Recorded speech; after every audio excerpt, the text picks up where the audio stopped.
Récupère ton pouvoir face à ce pervers narcissique.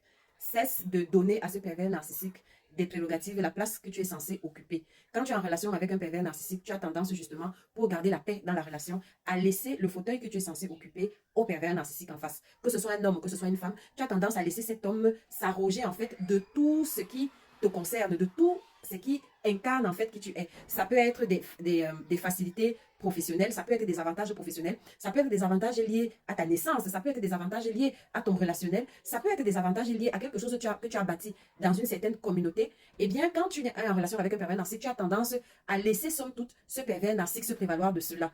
Ça peut être même des biens, des acquisitions, ça peut être, tu vois, comme une voiture, mets dans cette image-là tout ce que tu veux. Donc, tu as tendance à laisser le pervers narcissique conduire ta voiture. Tu as tendance à laisser le pervers narcissique finalement se présenter à ce gars-là en lieu et place de toi, en ton nom en fait. Tu as tendance justement à laisser le pervers narcissique récolter tous les honneurs qui te sont dus. C'est-à-dire qu'en temps normal, s'il n'y avait pas ce pervers narcissique, c'est à toi qu'on donnerait ces honneurs-là. C'est à toi qu'on donnerait ces avantages-là. C'est à toi qu'on donnerait ces facilités. Mais parce que tu aimes, parce que tu veux être bienveillant, parce que tu veux être gentil, parce que tu veux être spécial, parce que tu veux marquer somme toute cette personne qui malheureusement est perverse et narcissique, tu cèdes le siège de ton trône, tu laisses ton trône à ce personnage et tu le laisses s'asseoir sur ton trône. Le problème, c'est que quand un pervers narcissique finit par s'arroger tout ce qu'il y a comme bénéfices et avantages de la personne avec qui il est en relation, après, il va se mettre à te maltraiter. Il va se mettre à te maltraiter. Et finalement, la raison pour laquelle toi, tu faisais ça, tu donnais à ce pervers narcissique de bon cœur parce que soit vous êtes amoureux, vous êtes en couple, donc c'est normal, soit c'est ton ami, donc il n'y a pas de souci.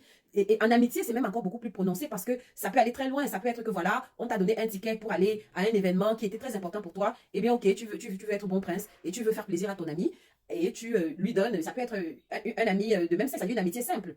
Tu donnes le billet à ton ami en te disant que tu lui fais plaisir et tout. Peut-être si vous êtes en train de vous investir dans une activité, quand c'est le moment décisif d'aller rencontrer les vrais partenaires d'affaires, tu préfères te mettre en retrait et tu préfères mettre cet ami ou ce partenaire, en fait, pervers narcissique au devant de la scène. Le truc, c'est que finalement, tu n'auras pas le retour de ce geste de grand cœur et d'amitié et d'amour que tu as fait. Tu t'effaces, tu laisses ce pervers narcissique devant, mais finalement, ce pervers narcissique utilise cela à ses fins propres, à son bénéfice, à ses avantages personnels. Ce rendez-vous d'affaires, finalement, le pervers narcissique va aller négocier des choses avec des clauses dont on te taira pendant longtemps, des clauses qui feront de lui le principal bénéficiaire de l'affaire. Et finalement, c'est donner finalement à ce pervers narcissique, servir sur un plateau l'arnaque, en fait, le vol, parce qu'il va te voler tout ce qui est lié, tous les avantages qui sont liés à ton identité. C'est toi-même qui le lui aura servi sur un plateau, homme ou femme. Et finalement, quand ce personnage va te maltraiter, va récolter les lauriers, ce personnage va récolter le laurier comme s'il était le génie de l'affaire, le seul cerveau de l'affaire. C'est-à-dire qu'il n'y aura même pas un copyright, il n'y aura pas un droit de propriété, un droit d'honneur, non, il n'y aura pas de droit d'honneur, il n'y aura pas de reconnaissance. Le pervers narcissique, en fait, quand ce sera le moment de récolter les lauriers, en fait, qui sont liés à ce que tu lui as cédé, à tes droits que tu lui as cédés amicalement ou amoureusement ou affectueusement, il va récolter ses lauriers tout seul. Et tu seras même surprise d'entendre un discours, genre, il va prendre le micro, il va prendre le discours et il ou elle, que ce soit un homme ou que ce soit une femme, va se féliciter tout seul. Il va même pas dire, ok, je dédicace, ce n'est pas, si vous voyez cette affaire réussir, ce n'est pas moi seul, nous sommes deux, c'est grâce à ma partenaire aussi et tout. Non, il va s'arroger tous les lauriers, tous les honneurs en fait de la gloire, des efforts que toi tu auras fournis, tu vois un peu. Et finalement, au début, ça ne te dira rien, mais quand ça va commencer à se répéter, ça va te donner un arrière-goût en fait, un arrière-goût amer, parce que finalement, c'est un vol de propriété intellectuelle, c'est un vol d'identité qui est en train de s'opérer sous tes yeux et avec ta bénédiction.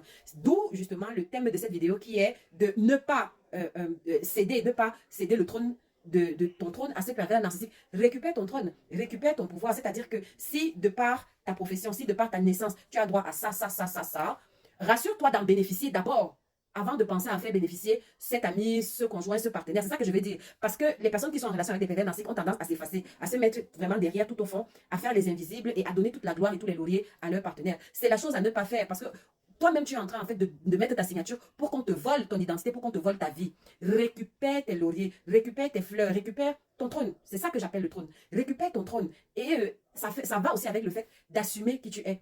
Tu vas te rendre compte que l'une des choses qui va te permettre de t'en sortir dans cette relation, c'est d'assumer véritablement qui tu es. C'est d'assumer ce que Dieu t'a donné. C'est pas mal. Si Dieu t'a donné ça, si Dieu t'a donné un nom de famille qui t'ouvre certaines portes, ce n'est pas de ta faute. C'est pas quelque chose à prendre mal. Tu n'as pas à culpabiliser pour ça. Si Dieu t'a donné une profession, t'a donné un relationnel qui te permet d'avoir accès à certaines sphères, à certains types de services spécifiques et d'un certain standing, tu n'as pas à rougir de cela. D'accord? C'est ce que Dieu t'a donné. Donc, utilise ça. Et utilise ça pas au nom de tel. Non, utilise ça en ton nom propre. Parce que c'est ce que Dieu t'a donné. Parce que finalement, et je vais terminer avec ça, se comporter de cette façon, c'est un peu une façon de dire que Dieu est menteur. De dire que Dieu a mal fait de te donner ça. De dire que tu ne mérites pas ces avantages naturels que Dieu t'a donné. Alors, ce qui va se passer, c'est que la nature ayant horreur du vide, quelqu'un d'autre va donc te voler ça. Et après, tu n'auras que tes yeux pour pleurer. D'accord? Donc, en récapitulatif, récupère ta couronne. Récupère ton trône. Et tu vas voir que le dernier effet que ça aura, c'est que ça va chasser ce pervers narcissique. Si tu as l'habitude d'entretenir ça, à un moment donné, ça va devenir comme une mesure préventive. C'est-à-dire que ça va chasser naturellement tout nouveau pervers narcissique qui voudrait entrer dans ta vie. Parce que les pervers narcissiques, par définition, sont des personnes, en fait, qui cherchent